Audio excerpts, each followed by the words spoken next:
Frères et sœurs en Christ, bonjour. Que la grâce et la paix de Dieu vous soient données au nom de notre Sauveur Jésus-Christ. Amen. Ce matin, nous allons parler de la divinité du Seigneur Jésus-Christ. Parce que beaucoup de gens, même dans les assemblées chrétiennes, ne croient pas que Jésus-Christ est Dieu. Beaucoup pensent que le Fils est à part, le Père est à part. Même comme Jésus dit que lui et le Père sont un. Beaucoup ne croient pas que le Seigneur Jésus-Christ est Dieu. Bon, il est important que ceux qui veulent être sauvés par la foi en Jésus-Christ croient que Jésus-Christ est Dieu. Il faut qu'ils sachent qu'il est Dieu, puisqu'il l'est. Et la Bible dit qu'il est Dieu. S'ils ne croient pas que Jésus-Christ est Dieu, ça devient un manque de foi, puisque la foi est basée sur ce qu'on entend.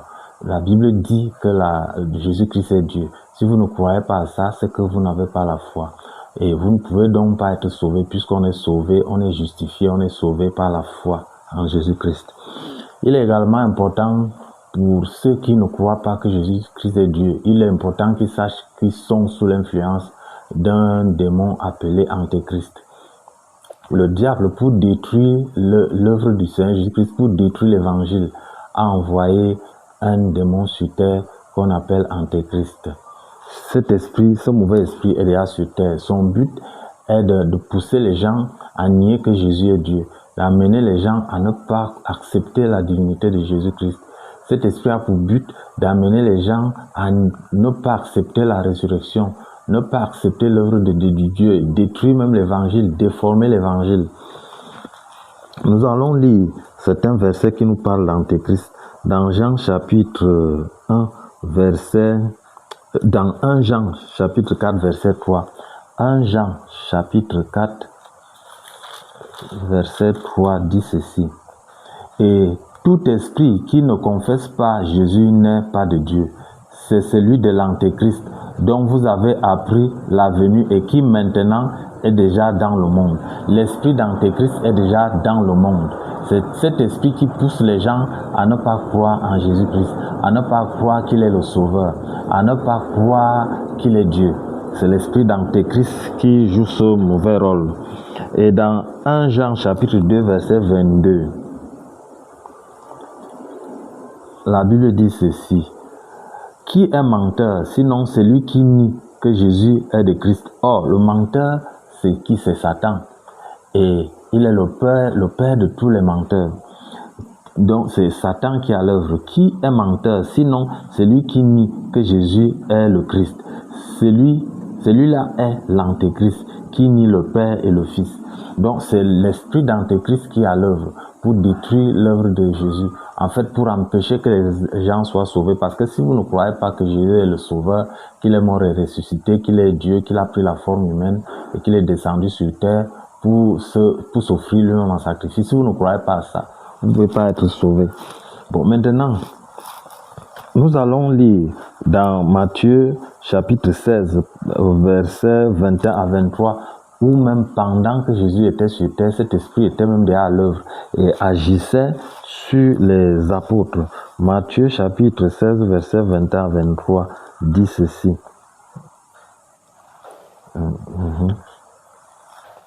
Dès lors, Jésus commença à faire connaître à ses disciples qu'il fallait qu'il allât à Jérusalem, qu'il souffrit beaucoup de la part des anciens, des principaux sacrificateurs et des scribes, qu'il fut mis à mort et qu'il ressuscita le troisième jour. Pierre, l'ayant pris à part, s'est mis à le reprendre et dit, « À Dieu ne plaise, Seigneur, cela ne t'arrivera pas. » Mais Jésus se retourna, dit à Pierre, « Arrière de moi, Satan, tu mets en scandale, car tes pensées ne sont pas les pensées de Dieu, mais celles des hommes. » Vous voyez là que c'est le diable, le menteur dont on vient de parler là, qui pousse Pierre à venir dire à Jésus de ne pas accepter, de ne pas se laisser faire. Même après la résurrection de Jésus, dans le livre des Actes, chapitre 4, versets 1 à 3 et jusqu'au verset 18. Actes. Qu'est-ce que la Bible nous dit? Acte 1. Actes chapitre 4, verset 1. Tandis que Pierre et Jean parlaient au peuple, survinrent les sacrificateurs, le commandant du peuple et les Sadducéens, mécontents de ce qu'ils enseignaient le peuple et annonçaient en la personne de Jésus la résurrection des morts. Donc, ils n'étaient pas contents que l'on enseigne au peuple que Jésus est mort et ressuscité. Quand vous arrivez au verset 18, la Bible dit ceci. Et les ayant appelés, ils leur défendirent absolument de parler et d'enseigner au nom de Jésus. Cela continue même jusqu'aujourd'hui. Il y a même des pays où on interdit aux gens de parler de Jésus-Christ, où on ne veut pas entendre parler du Seigneur Jésus-Christ. Il y a des pays même où, dès que vous parlez du Seigneur Jésus-Christ, on vous met à mort. Bon. Et là, pire même, cet esprit s'est introduit dans les assemblées. Vous voyez, c'est pour là qu'il y a des faux pasteurs, des faux enseignants qui introduisent le mal. Il y a même dans certaines églises qui se disent chrétiennes et qui enseignent le mensonge.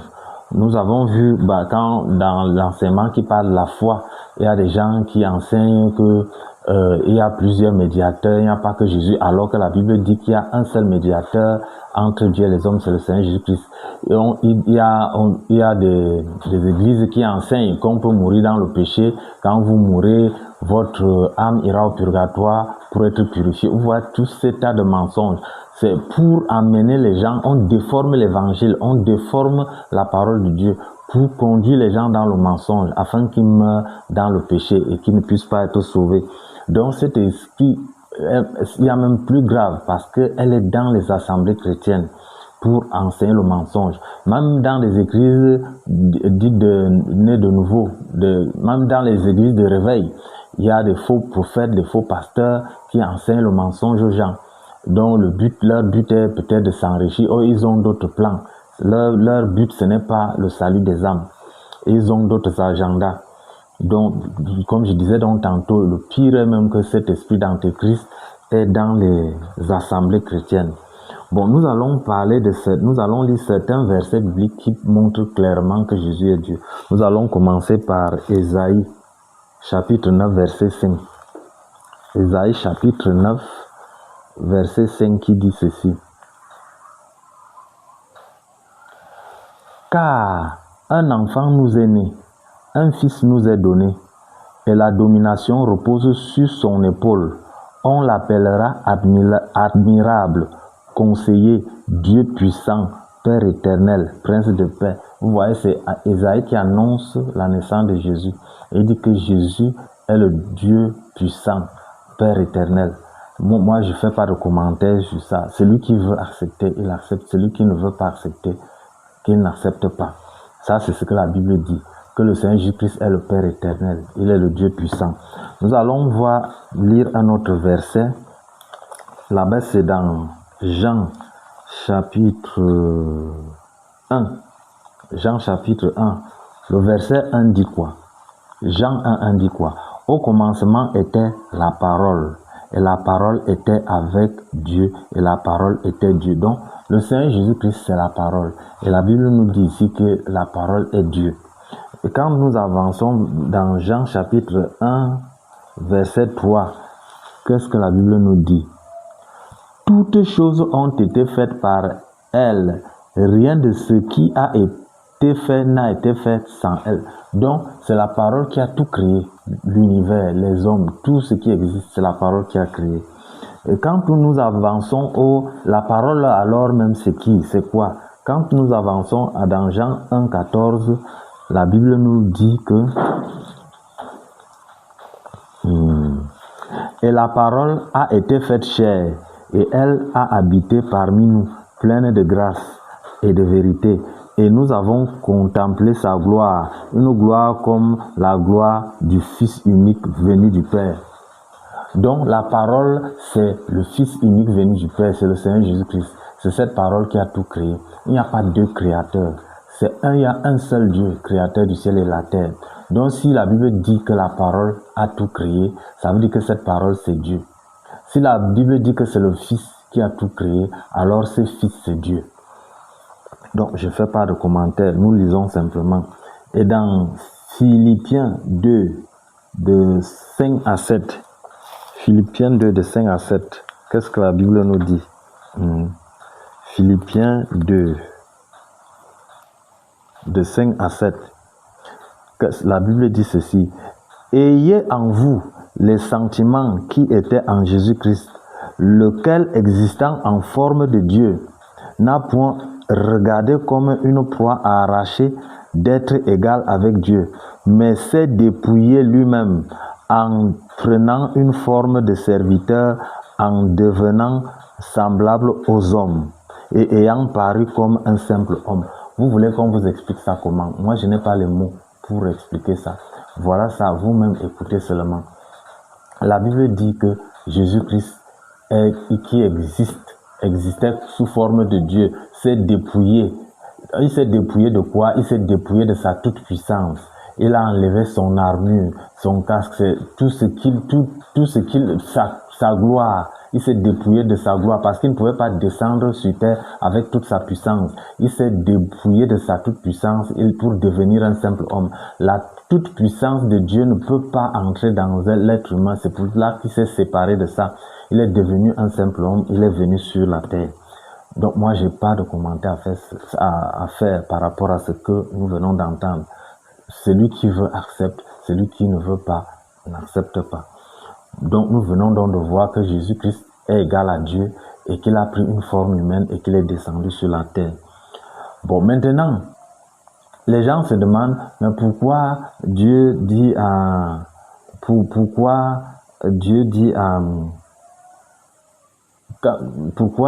souvent, quand Jésus-Christ il prie le Père, quand Jésus-Christ prie, il prie le Père. Nous allons lire Hébreux chapitre 1, versets 8 à 10. Hébreux chapitre 1, versets 8 à 10. Il dit ceci.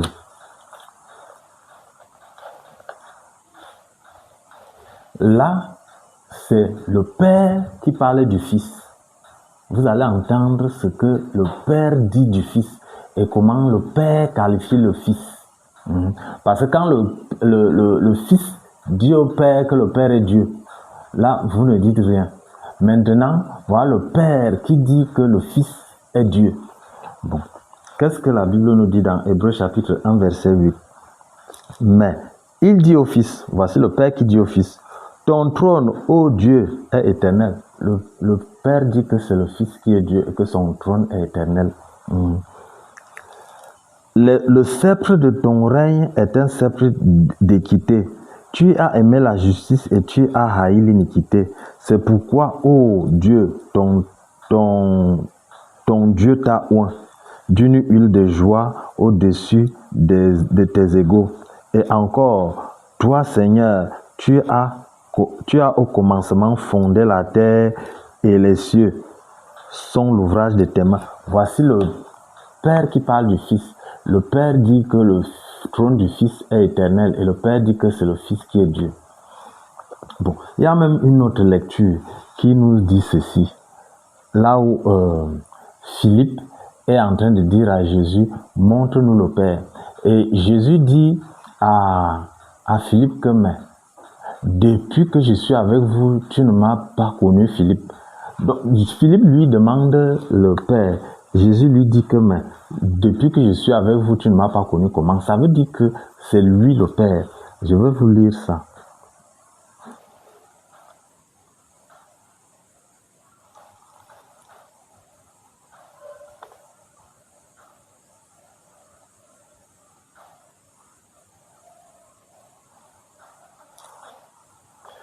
C'est dans Jean chapitre 14, verset 8.